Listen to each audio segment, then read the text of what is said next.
ओम शांति। 28 मई 2025 के ईश्वरीय महावाक्य। पहले सुनते हैं मुरली के मुख्य पॉइंट्स। बाबा ने कहा, यह ड्रामा का चक्र अब पूरा हो रहा है। उस तरफ तो दिन प्रतिदिन लून पानी होते जा रहे हैं और यहाँ तुम बच्चे शीरखंड हो रहे हो। तुम्हें आपस में कभी लून पानी नहीं होना।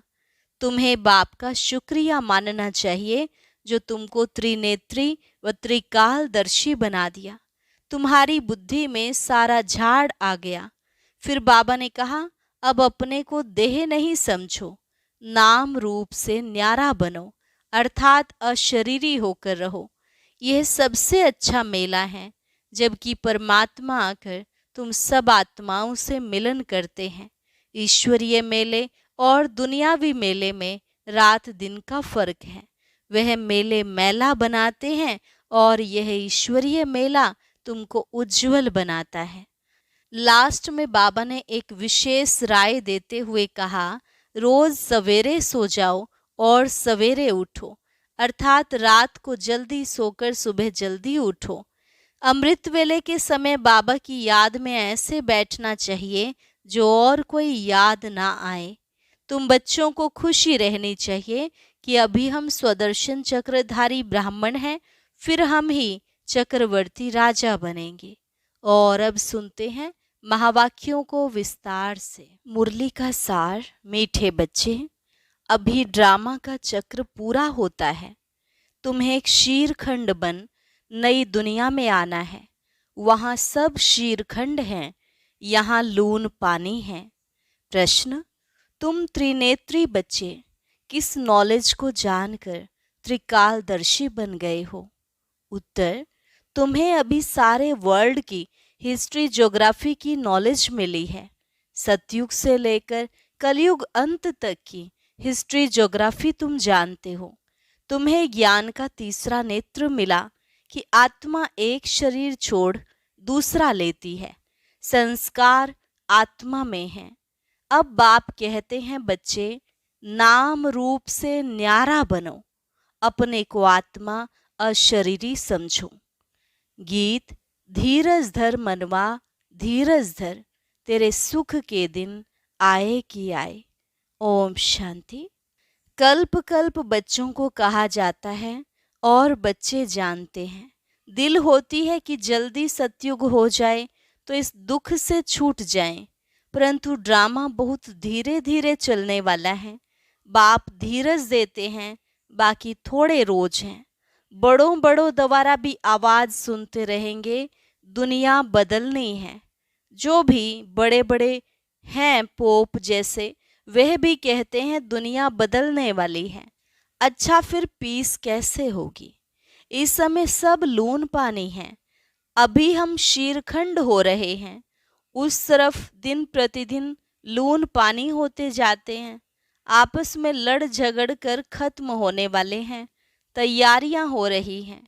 यह ड्रामा का चक्र अब पूरा होता है। पुरानी दुनिया पूरी होती है, नई दुनिया की स्थापना हो रही है। नई दुनिया सो पुरानी, पुरानी सो नई दुनिया फिर बनेगी। इसको दुनिया का चक्र कहा जाता है, जो फिरता रहता है। ऐसे नहीं लाखों वर्ष बाद पुरानी दुनिया नई होगी, नहीं।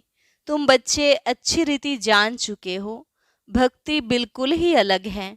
भक्ति का कनेक्शन रावण के साथ है, ज्ञान का कनेक्शन राम के साथ है। यह तुम अभी समझ रहे हो। अभी बाप को बुलाते भी हैं, हे पतित पावन आओ, आकर नई दुनिया स्थापन करो।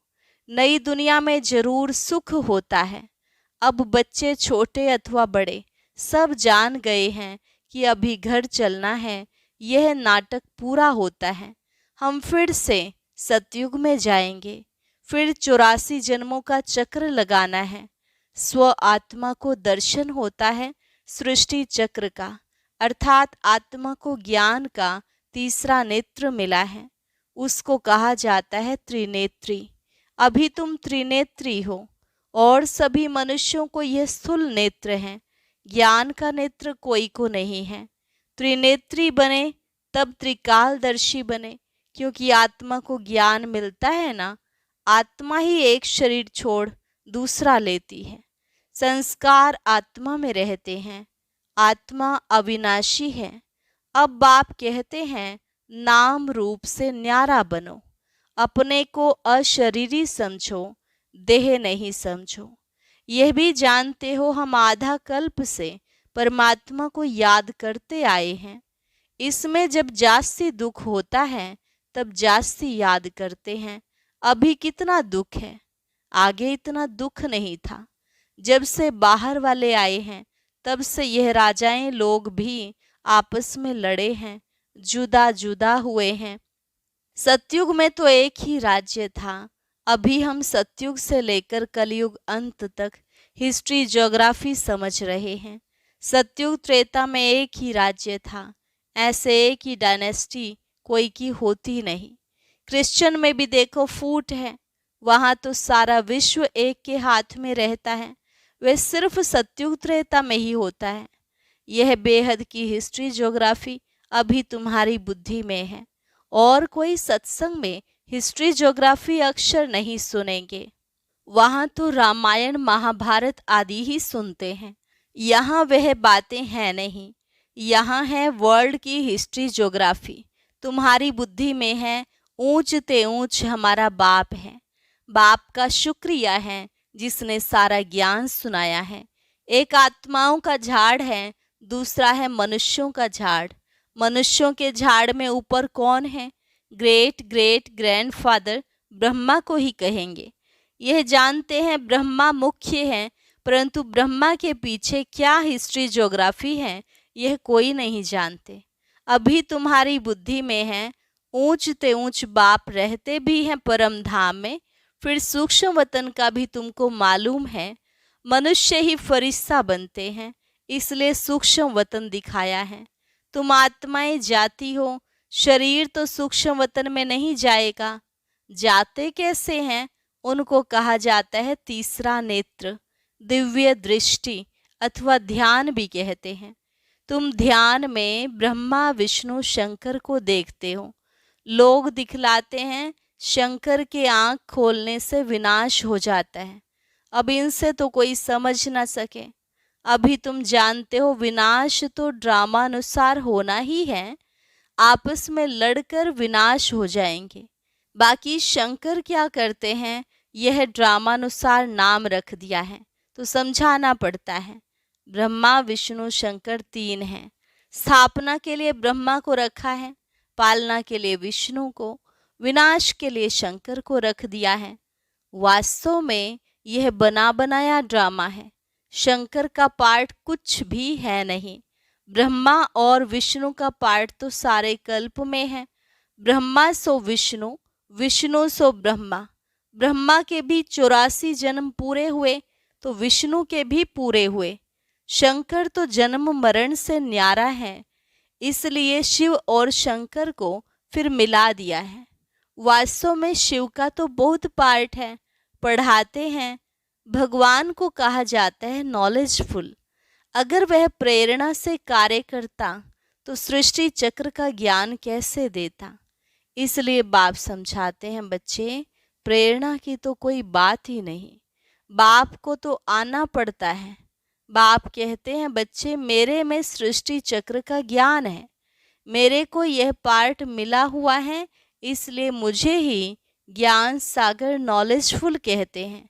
नॉलेज किसको कहा जाता है? वह तो जब मिले तब पता पड़े, मिला ही नहीं है तो अर्थ का कैसे मालूम पड़े। आगे तुम भी कहते थे ईश्वर प्रेरणा करते हैं, वह सब कुछ जानते हैं। हम जो पाप करते हैं ईश्वर देखते हैं। बाबा कहते हैं यह धंधा मैं नहीं करता हूँ, यह तो जैसा कर्म करते हैं उसकी खुद ही सजा भोगते हैं। मैं किसको नहीं देता हूँ, ना कोई प्रेरणा से सजा दूंगा।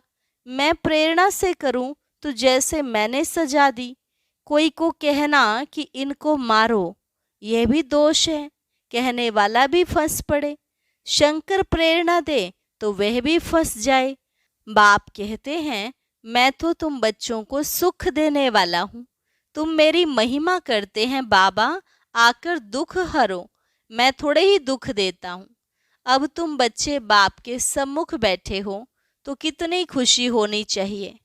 यहाँ डायरेक्ट भाषणा आती है, बाबा हमको पढ़ाते हैं। इनको मेला कहा जाता है। सेंटर्स पर तुम जाते हो, वहाँ कोई आत्माओं परमात्मा का मेला नहीं कहेंगे। आत्माओं परमात्मा का मेला यहाँ लगता है। यह भी तुम जानते हो, मेला लगा हुआ है। बाप बच्चों के बीच में आए हैं। आत्माएं सब यहाँ हैं। आत्मा ही याद करती हैं कि बाप आए। यह सबसे अच्छा मेला है। बाप आकर सब आत्माओं को रावण राज्य से छुड़ा देते हैं। ये मेला अच्छा हुआ ना, जिससे मनुष्य पारस बुद्धि बनते हैं। उन मेलों पर तो मनुष्य मैले हो जाते हैं, पैसे बर्बाद करते रहते हैं, मिलता कुछ भी नहीं। उनको मायावी आसुरी मेला कहा जाएगा। यह है ईश्वरीय मेला। रात दिन का फर्क है। तुम भी आसुरी मेले में थे, अभी हो ईश्वरीय मेले में। तुम ही जानते हो बाबा आया हुआ है। सब जान जाएं तो पता नहीं कितनी भीड़ हो जाए। इतने मकान आदि रहने के लिए कहाँ से लाएंगे। पिछाड़ी में गाते हैं ना, अहो प्रभु तेरी लीला। कौन सी लीला? सृष्टि के बदलने की लीला। यह है सबसे बड़ी लीला। पुरानी दुनिया खत्म होने से पहले नई दुनिया की स्थापना होती है। इसलिए हमेशा किसको भी समझाओ तो पहले स्थापना, विनाश, फिर पालना कहना है। जब स्थापना पूरी होती है तब फिर विनाश शुरू होता है, फिर पालना होगी। तो तुम बच्चों को ये खुशी रहती है, हम स्वदर्शन चक्रधारी ब्राह्मण हैं, फिर हम चक्रवर्ती राजा बनते हैं। यह कोई को पता नहीं। इन देवताओं का राज्य कहाँ गया? नाम निशान गुम हो गया है। देवता के बदले अपने को हिंदू कह देते हैं। हिंदुस्तान में रहने वाले हिंदू हैं। लक्ष्मी नारायण को तो ऐसे कभी नहीं कहेंगे, उन्हों को तो देवता कहा जाता है।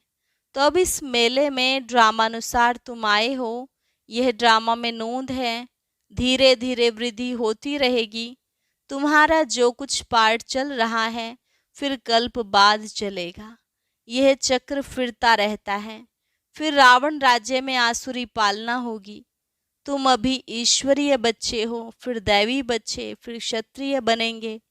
तुम जो अपवित्र प्रवृत्ति वाले बन गए थे सो फिर पवित्र प्रवृत्ति वाले बनते हो। हैं तो यह भी दैवी गुण वाले मनुष्य ना। बाकी इतनी भुजाएं आदि दे दी हैं। विष्णु कौन है यह कोई बता न सके। महालक्ष्मी की भी पूजा करते हैं। जगदम्बा से कभी धन नहीं मांगते हैं। धन जास्ती मिल गया तो कहेंगे लक्ष्मी की पूजा की, इसलिए उसने भंडारा भर दिया। यहाँ तो तुम जगत अम्बा से पा रहे हो। परम पिता परमात्मा शिव द्वारा देने वाला वह है। तुम बच्चे बाप दादा से भी लकी हो। देखो जगदम्बा का कितना मेला लगता है, ब्रह्मा का इतना नहीं। ब्रह्मा को तो एक ही जगह बैठा दिया है। अजमेर में बड़ा मंदिर है, देवियों के मंदिर बहुत हैं, क्योंकि इस समय तुम्हारी बहुत महिमा है। तुम भारत की सेवा करते हो, पूजा भी तुम्हारी जास्ती होती है, तुम लकी हो। जगदम्बा के लिए ऐसे कभी नहीं कहेंगे कि वह सर्वव्यापी है। तुम्हारी महिमा होती रहती है। ब्रह्मा विष्णु शंकर को भी सर्वव्यापी नहीं कहते, मुझे कह देते कण कण में है। कितनी ग्लानि करते हैं। तुम्हारी मैं कितनी महिमा बढ़ाता हूँ। भारत माता की जय कहते हैं ना, भारत माता तो तुम हो ना, धरनी नहीं। धरनी आदि जो अब तमो प्रधान है, सतयुग में सतो प्रधान हो जाती है। इसलिए कहते हैं देवताओं के पैर पतित दुनिया में नहीं आते।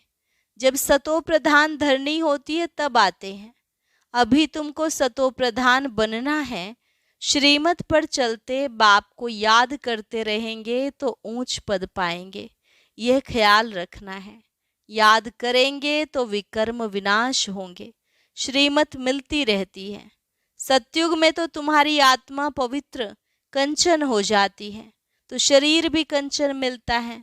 सोने में खाद पड़ती है तो फिर जेवर भी ऐसा बनता है। आत्मा झूठी तो शरीर भी झूठा। खाद पड़ने से सोने का मूल्य भी कम हो जाता है। तुम्हारा मूल्य अब कुछ भी नहीं है। पहले तुम विश्व के मालिक 24 कैरेट थे, अभी 9 कैरेट कहेंगे। यह बाप बच्चों से रूरिहान करते हैं, बच्चों को बैठ बहलाते हैं, जो तुम सुनते सुनते चेंज हो जाते हो, मनुष्य से देवता बन जाते हो। वहाँ हीरे जवाहरातों के महल होंगे, स्वर्ग तो फिर क्या।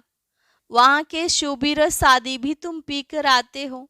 वहाँ के फल ही इतने बड़े बड़े होते हैं, यहाँ तो मिल न सके। सूक्ष्म वतन में तो कुछ है नहीं, अभी तुम प्रैक्टिकल में जाते हो। यह है आत्मा और परमात्मा का मेला, इनसे तुम उज्जवल बनते हो। तुम बच्चे जब यहाँ आते हो तो फ्री हो, घर बार धंधे आदि का कोई फुरना नहीं है। तो यहाँ तुमको याद की यात्रा में रहने का चांस अच्छा है। वहाँ तो घर घाट आदि याद आता रहेगा, यहाँ तो कुछ है नहीं। रात को 2 बजे उठकर यहाँ बैठ जाओ।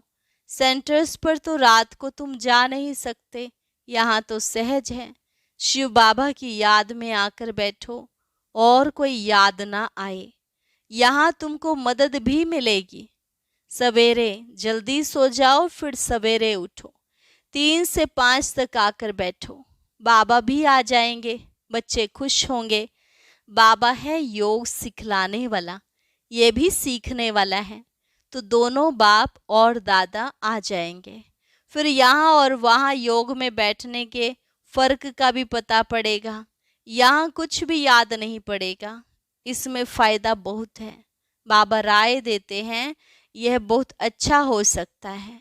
अब देखें, बच्चे उठ सकते हैं। कईयों को सवेरे उठने का अभ्यास है। तुम्हारा संन्यास है 5 विकारों का और वैराग्य है सारी पुरानी दुनिया से।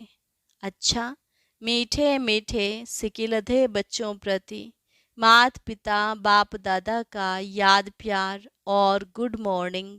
रूहानी बाप की रूहानी बच्चों को नमस्ते। रूहानी बच्चों की रूहानी बाप दादा को नमस्ते नमस्ते, गुड मॉर्निंग। शुक्रिया बाबा, शुक्रिया। धारणा के लिए मुख्य सार। अभी सृष्टि बदलने की लीला चल रही है, इसलिए स्वयं को बदलना है, शीरखंड होकर चलना है। सवेरे उठकर एक बाप की याद में बैठना है, उस समय और कोई भी याद ना आए। पुरानी दुनिया से बेहद का वैरागी बन 5 विकारों का संन्यास करना है। वरदान, बेहद की स्थिति में स्थित रहें, सेवा के लगाव से न्यारे और प्यारे, विश्व सेवाधारी भव। बेहद की स्थिति में स्थित रहें, सेवा के लगाव से न्यारे और प्यारे, विश्व सेवाधारी भव। विश्व सेवाधारी अर्थात बेहद की स्थिति में स्थित रहने वाले। ऐसे सेवाधारी सेवा करते हुए भी न्यारे और सदा बाप के प्यारे रहते हैं। सेवा के लगाव में नहीं आते, क्योंकि सेवा का लगाव भी सोने की जंजीर है। यह बंधन बेहद से हद में ले आता है। इसलिए देह की स्मृति से, ईश्वरीय संबंध से, सेवा के साधनों के लगाव से न्यारे और बाप के प्यारे बनो, तो विश्व सेवाधारी का वरदान प्राप्त हो जाएगा और सदा सफलता मिलती रहेगी। स्लोगन, व्यर्थ संकल्पों को 1 सेकंड में स्टॉप करने की रिहर्सल करो तो शक्तिशाली बन जाएंगे। ओम शांति। अब आज का अव्यक्त इशारा और ज्ञान मोती भी अवश्य सुने।